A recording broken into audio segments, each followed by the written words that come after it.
Alors la question phare, comment pouvons-nous comprendre que Dieu nous parle ou savoir ce que Dieu veut nous dire? Comment recevoir et récepter ce que le Saint-Esprit veut nous enseigner, veut nous montrer, nous amène à dire des choses ou à parler à telle ou à telle personne. Et il existe beaucoup de manières, beaucoup de façons. Et nous devons simplement être sensibles à certaines choses. Donc, je ne vais pas me retarder sur toutes les manières possibles, inimaginables. Parce que peut-être, vous-même, vous avez Dieu qui vient avec vous tous les soirs. Jésus vient, il s'assoit à côté de votre lit, il vous enseigne. D'autres vont dans le ciel et reçoivent des enseignements. D'autres, etc., ont des visions, etc. Je ne vais pas me retarder sur des trucs comme ça, bien que ça soit réel. Je vais simplement donner un truc simple pour des personnes simples, pour des personnes qui veulent vivre avec simplicité leur nouvelle naissance pleinement et mettre en avant leur identité de nouvelle créature. Donc, nous savons très bien que lorsque nous venons à Christ, nous sommes nés de nouveau. Quand on parle de nouvelle naissance, vous n'allez pas rentrer dans le ventre de votre mère pour ressortir. Je ne parle pas d'une naissance physique, mais selon l'alliance que nous avons avec notre Père Céleste, c'est qu'il va changer ton cœur de pierre en cœur de chair, c'est-à-dire que tu auras un cœur plus sensible au Père. Et il va te donner un nouvel esprit. Alors, il ne va pas enlever ton esprit pour t'en remettre un nouveau. Il faut savoir que ton esprit est ton identité profonde, ta réelle identité profonde. S'il enlève ton esprit, c'est qu'il t'enlève toi. Non. Il faut comprendre cela par la suite. Et cette nouvelle alliance consiste aussi qu'il mette en vous son esprit. Donc, du coup, nous avons l'image de ce nouvel esprit qui est simplement le Saint-Esprit qui vient fusionner avec votre esprit. Et votre esprit et le Saint-Esprit font un. Et c'est pour ça que le Seigneur priait le Père en disant qu'il soit un avec moi comme je suis un avec toi. C'est comme si Yeshua disait que leur esprit fusionne avec mon esprit, comme moi, mon esprit fusionné avec ton esprit, pour qu'on puisse faire un. Donc du coup, le Saint-Esprit est en vous, car c'est l'alliance que vous avez acceptée et qui a fait de vous une nouvelle créature en Christ. L'Esprit de Dieu a fusionné avec votre esprit, votre identité profonde. L'Esprit de Dieu a fusionné, c'est-à-dire l'Esprit de Dieu qui est l'identité et les caractéristiques de Yeshua et du Père, est venu habiter en vous pour fusionner avec votre esprit qui est votre identité profonde, votre réelle identité. Donc, maintenant, nous savons que en nous avons un esprit. Nous avons l'Esprit de Dieu. Et cet Esprit de Dieu a fusionné avec nous. Maintenant, la question est, nous savons très bien que, nous savons très bien que avant d'être en Christ, nous avions une manière de vivre. Nous avions une personnalité. Nous avions une identité sociale, économique, professionnelle, étudiante, familiale, etc.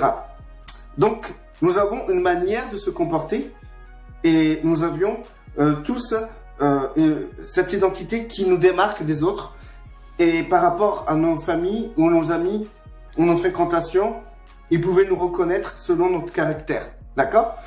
Quand vous êtes venu à Christ, que vous avez accepté l'alliance que vous avez fait avec le Père à travers Yeshua, il faut savoir que vous avez toujours votre caractère qui est là.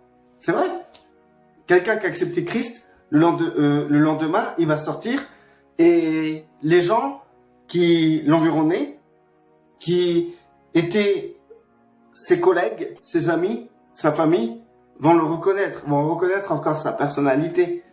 C'est pas comme si d'un coup, le fait que vous avez accepté Christ, que les gens que vous connaissez, parce que vous êtes une nouvelle créature, ils vont dire « Ah, c'est qui lui en fait? Je te connais pas, pourquoi tu dis que je suis ton frère ?»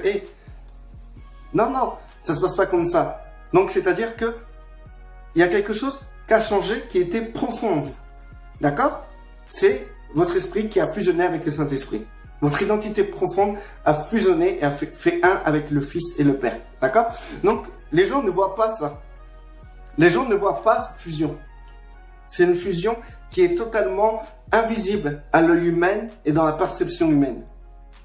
Donc, il faut comprendre que ensuite, nous rentrons dans un processus de dépouillement. Et ce processus de dépouillement participe avec le Saint-Esprit qui agit simplement pour nous convaincre de justice, de péché, du jugement. Donc, dans nos actions, il va nous prévenir, nous avertir, nous dire, nous montrer que cela n'est pas la volonté de Dieu. Et le plus souvent, il le fait d'une manière consciente, c'est-à-dire il agit sur notre conscience.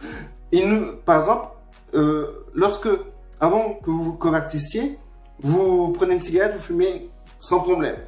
Une fois que vous avez accepté Christ, maintenant à chaque cigarette, c'est lourd. Vous savez qu'il y a quelque chose qui vous reprend à l'intérieur. C'est le Saint-Esprit qui éclaire votre conscience et qui vous montre justement que Dieu n'adhère pas à cet acte. Et ça peut être d'autres actes. Ça peut être d'autres comportements.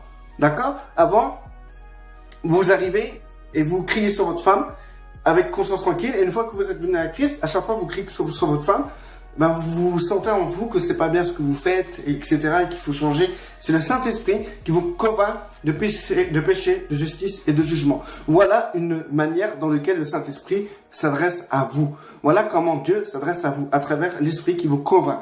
Donc, c'est-à-dire déjà dans votre intuition, qui est un compartiment de l'Esprit, de votre esprit, de votre identité profonde, c'est la conscience. C'est-à-dire que votre conscience est devenue plus sensible et que vous comprenez quand vous faites mal devant Dieu, quand vous faites bien devant Dieu, quand vous devez arrêter un truc, quand vous ne devez pas arrêter un truc, quand vous devez continuer, etc., etc. Ça s'appelle la conscience fluide dans la conscience. Vous avez bonne ou mauvaise conscience. Eh ben, écoutez, le Saint-Esprit collabore avec la conscience. D'ailleurs, c'est le sang du Yeshua qui purifie votre conscience lorsque vous péchez. Lorsque vous avez une mauvaise conscience, le sang de Yeshua purifie votre conscience lorsque vous vous repentez.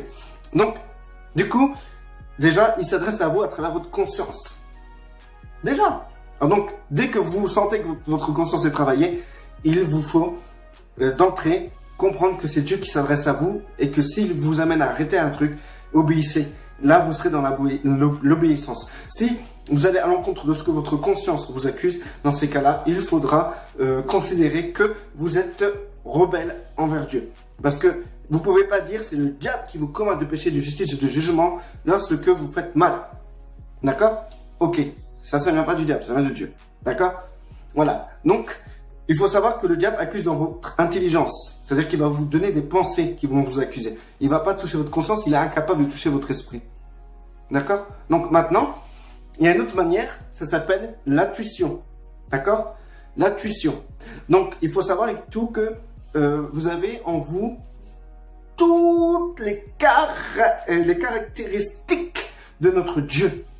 Imaginez-vous, vous avez son esprit. C'est-à-dire que vous avez la lumière divine en vous qui a fusionné avec votre identité profonde. Donc, du coup, c'est-à-dire que vous avez la lumière. Et c'est pour ça que le Seigneur vous appelle, vous dit de vous que vous êtes la lumière, que vous êtes des petits Christ, que vous êtes des petits dieux. Parce que en vous, vous avez fusionné avec l'identité de Dieu. Votre identité profonde a fusionné avec l'identité de Dieu. C'est-à-dire que vous avez en vous une lumière. Mais maintenant, il y a un souci. C'est que, comme je vous ai démontré que votre caractère n'a pas changé, votre manière de réfléchir n'a pas changé lorsque vous êtes venu à Christ, votre manière d'utiliser votre cerveau, votre corps et tout n'a pas changé. Et c'est là qu'on a besoin d'un dépouillement. C'est-à-dire et tout que le Saint-Esprit, fusionné avec l'identité profonde qui est notre esprit, a besoin de l'âme pour collaborer, pour agir, pour transmettre. C'est-à-dire que tout ce que je vous dis là, c'est à travers l'âme, c'est mon âme qui me permet de m'exprimer de cette manière-là devant vous, d'une manière intellective, d'une manière intelligente. D'accord? C'est l'organe de mon âme qui est l'intelligence qui permet de me donner les mots pour vous expliquer ce que je reçois à l'intérieur de moi. Donc, c'est-à-dire que chaque jour, vous recevez de Dieu quelque chose. Mais cette chose qui est en vous a besoin d'être décodé dans votre intelligence. C'est-à-dire que tout ce qui concerne votre esprit a besoin d'être transmis dans votre âme, dans votre intelligence. Si Dieu ressent une émotion, si le Saint-Esprit émet une émotion, il faudra qu'il utilise l'organe émotif de l'âme pour vous transmettre cette émotion. Si le Saint-Esprit vous donne une révélation, une lumière, il vous faudra l'organe de la diligence pour comprendre, pour analyser, pour décoder ce que le Saint-Esprit émet en vous. Vous savez, la lumière est la connaissance de Dieu. C'est pour ça que Satan a été appelé Lucifer, porteur de lumière. Lucifer ne portait pas une lumière. Lucifer portait la connaissance de Dieu. C'est pour ça qu'aujourd'hui, il est très instruit. C'est pour ça que Satan sait beaucoup de choses. Il est au-dessus de l'homme et il manipule le monde à sa guise parce qu'il a la connaissance de Dieu. Donc, nous sommes devenus des lumières parce que nous détenons la connaissance de Dieu aussi. Nous sommes aussi des porteurs de lumière puisque nous portons en nous le Saint-Esprit. Nous portons la pensée de Dieu, la connaissance de Dieu, le savoir de Dieu. Nous portons tous l'identité de Dieu. Nous portons le code génétique de Dieu. C'est-à-dire que nous avons fusionné avec Dieu. Notre identité profonde a fusionné avec Dieu. D'accord? Mais de cette fusion, cet esprit qui a fusionné avec le Saint-Esprit, il doit collaborer, il doit agir avec l'âme pour que l'individu puisse marcher selon l'esprit. Donc, si votre intelligence est voilée, si vos émotions sont bouchées, si votre volonté est tournée vers les choses de la terre, ça étouffe le Saint-Esprit, ça étouffe votre esprit.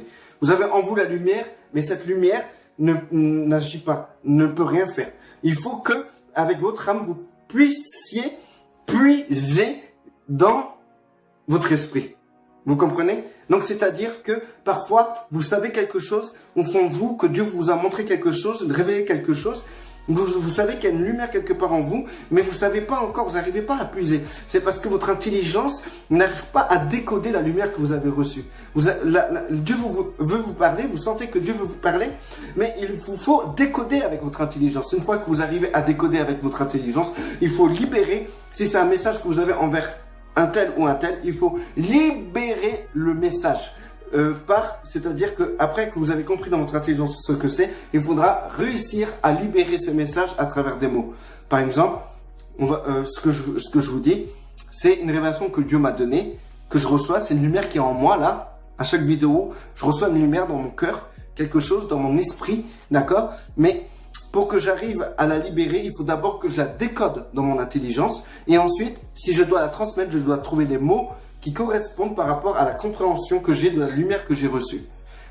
Par exemple, tu reçois une lumière et il faut que tu puisses utiliser ton intelligence pour comprendre et décoder la lumière que tu as reçue. Une fois que tu as compris, il faut trouver les mots pour libérer ce message. Vous comprenez? Dieu s'exprime aussi de cette manière-là. Et vous avez en vous une lumière illimitée. Donc vous pouvez puiser en illimité. C'est pour ça et tout que nous, Yeshua parle d'un fleuve d'eau vive qui coule dans notre sein et qui déborde. Donc du coup, c'est pour ça qu'il parle que celui qui a soif, qui vienne à moi et qui boive, il n'aura plus jamais soif. C'est-à-dire et tout que celui qui vient à Christ, il reçoit toute l'identité, toute la lumière, tout le code génétique de Christ et du Père. Et cela fusionne avec son identité profonde. Et donc, nous pouvons comprendre que pour puiser dans cette source, il faut que notre intelligence puisse servir de décodeur. Et pour que notre intelligence puisse servir de décodeur, il faut que notre intelligence soit renouvelée. Dans cette source, il y a aussi des émotions. Il faut que nos émotions puissent puiser dans cette source. Et il y a aussi, dans cette source, il y a toute la volonté de Dieu. Et il faut que nous comprenions la volonté de Dieu en puisant dans cette source. Et que nous puissions soumettre notre volonté à ce qu'on comprend intellectuellement, parce que nous avons puisé dans cette source, et ce que nous ressentons émotionnellement, parce que nous avons puisé dans cette source qui a fusionné avec nous, qui est le Saint-Esprit. D'accord? L'identité du Père et du Fils. Donc, du coup, nous pouvons comprendre que Dieu, quand vous voulez entendre Dieu, vous n'avez pas besoin de regarder dans le ciel et attendre qu'une réponse descende du ciel. Tout est là, tout est en vous. Et vous pouvez puiser autant que vous voulez.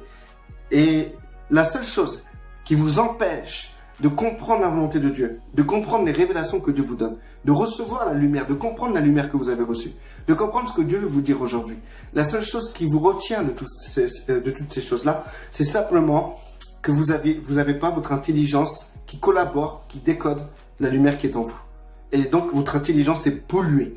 Il faut dépolluer votre intelligence pour pouvoir recevoir, comprendre ce que vous avez reçu, la lumière qui est en vous. D'accord? Ok?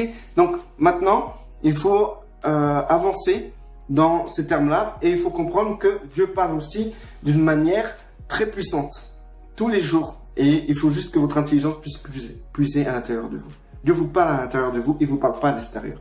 D'accord? C'est pour ça qu'il y a des gens à l'extérieur qui vous parlent, qui arrivent à prendre votre intelligence, à la modeler pour que vous puissiez recevoir, comprendre la lumière. D'accord? Que vous n'arrivez pas à décoder vous-même.